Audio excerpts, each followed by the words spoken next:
नमस्कार बच्चों, आइए हम साइकोलॉजी के important topic human growth and development को डिस्कस करें। मानव वृद्धि एवं विकास।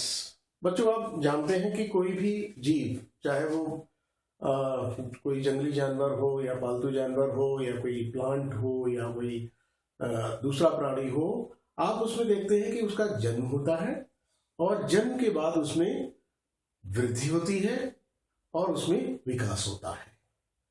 अगर हम पौधे की बात करें तो उसमें वृद्धि इतनी होती है कि वो बहुत बड़ा एक वृक्ष बनता है, उसमें फूल आते हैं, फूल के बाद उसमें फल लगते हैं और तमाम परिवर्तन होते हैं। इसी प्रकार अगर हम मानव के ऊपर थोड़ा सा फोकस करें और ये देखें कि मनुष्य के जन्म के बाद या जन्म के समय या जन्म से पहले गर्भावस्था में भी क्या कोई वृद्धि होती है, तो आप कहेंगे हाँ। क्यों?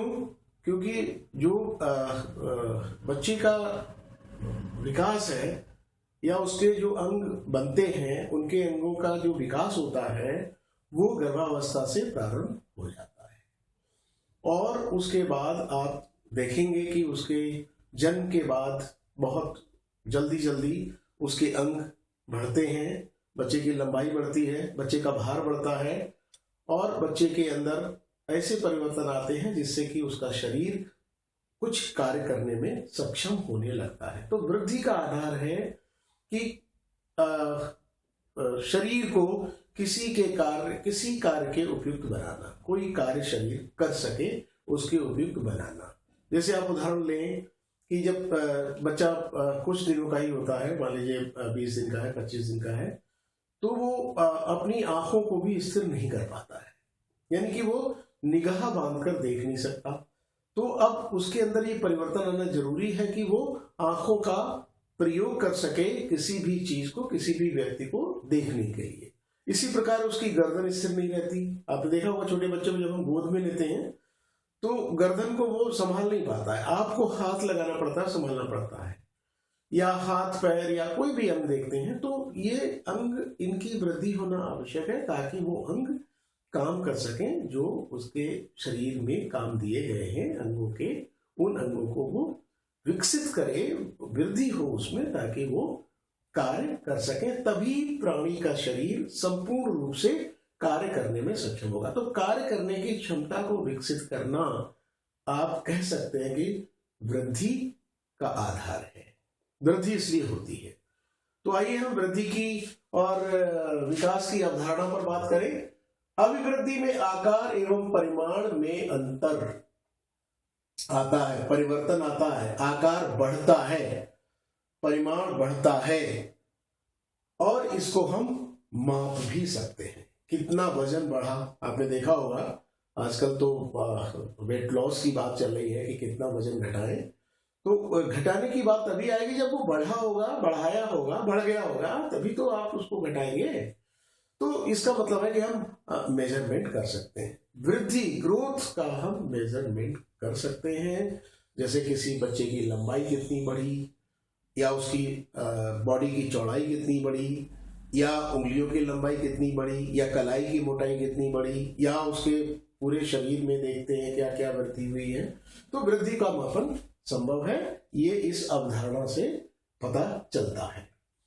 विकास शरीर तथा मन में होने वाली सभी परिवर्तन होते हैं। विकास का मतलब है जो भी प्राणी में, जो भी बालक में, जो भी व्यक्ति में शारीरिक मानसिक परिवर्तन हुए उनको ही हम विकास कहते हैं और इनका मापन नहीं हो सकता। मन या मस्तिष्क में कितनी क्रियाएं बढ़ गई हैं, कितना विकास हो गया है, इसका मापन हम नहीं कर सकते हैं। जो मापन करेंगे वो कोई और चीज होगी।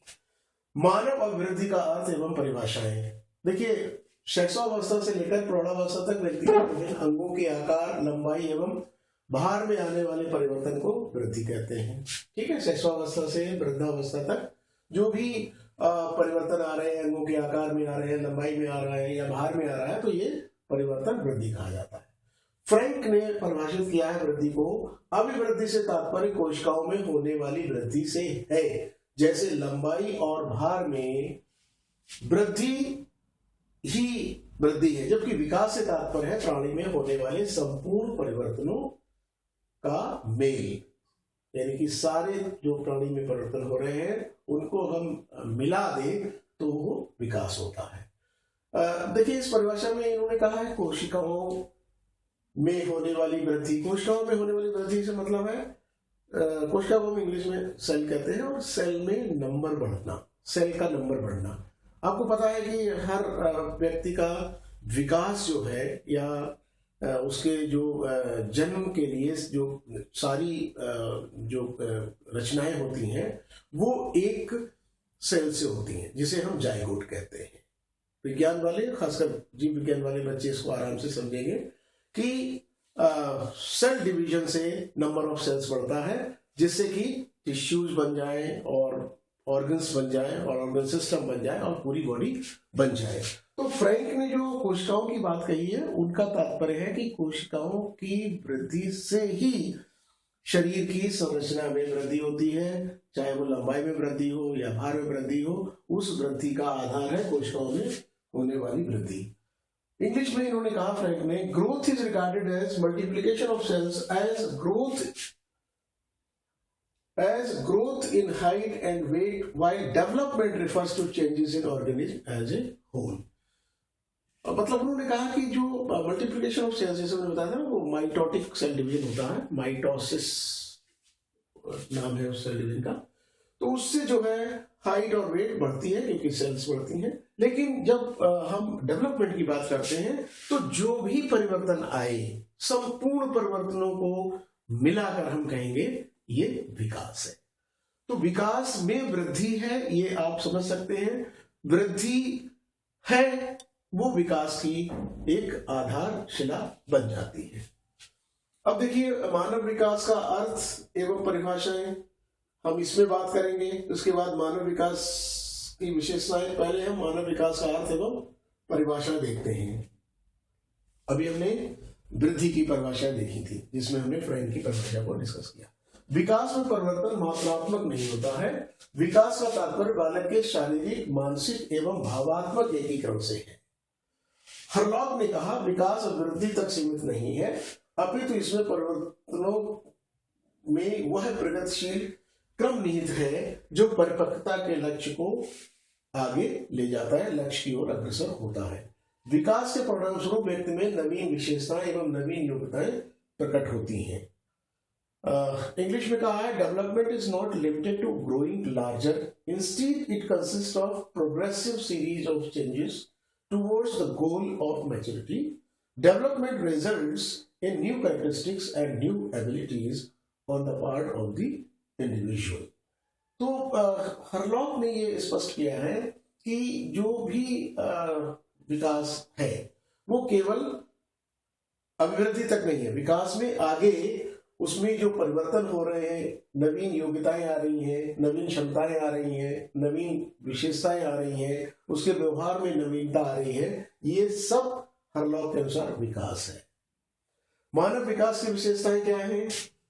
एक तो ये कि शारीरिक परिवर्तन के साथ साथ मानसिक परिवर्तन भी होता है। देखिए मानव विकास की विशेषताओं में पहली विशेषता है कि शारीरिक परिवर्तन के साथ साथ मानसिक परिवर्तन भी होता है बालक में। मात्रात्मक गुणात्मक परिवर्तन होता है। गुणात्मक से मतलब है उसके नई नई विशेषताएं आएंगी, नई नई योग्यताएं आएंगी, उसे हम गुणात्मक कहेंगे। और मात्रात्मक का मतलब है अभिवृद्धि। तो विकास में अभिवृद्धि भी होती है।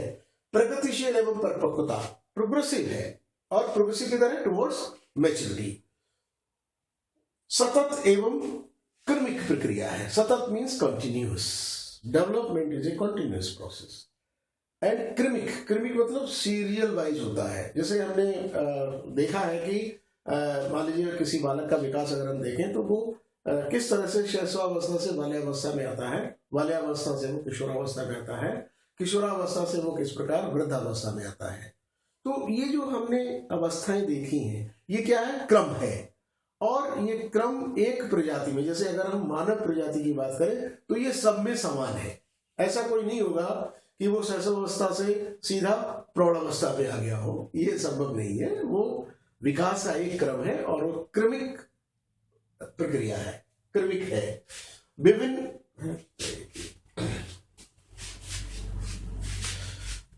Hello hello hello hello hello hello hello hello hello hello hello hello hello hello